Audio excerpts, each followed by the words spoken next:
Om Shanti. Combined रूप की स्मृति से सदा विजयी बनो।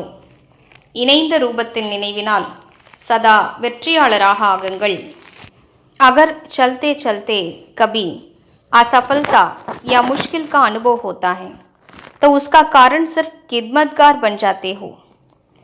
போக போக வெற்றி கிடைக்காத தன்மையோ அல்லது கடினத்தன்மையோ அனுபவமாகிறது என்றால் நீங்கள் வெறும் உதவியாளராக ஆகியிருக்கிறீர்கள் என்று பொருளாகும்। குதாய் கித்மத்கார் நஹி ஹோத்தே, இறை உதவியாளராக ஆகவில்லை। खुदा को खिदमत से जुदा नहीं करो, இறைவனை உங்கள் சேவையிலிருந்து பிரித்து வைக்காதீர்கள்।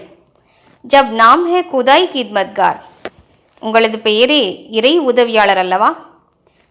तो कंबाइंड को अलग क्यों करते हो, எனவே இணைந்திருப்பவரை ஏன் பிரிக்கிறீர்கள்? सदा अपना ये नाम याद रखो तो सेवा में स्वतः ही खुदाई जादू भर जाएगा।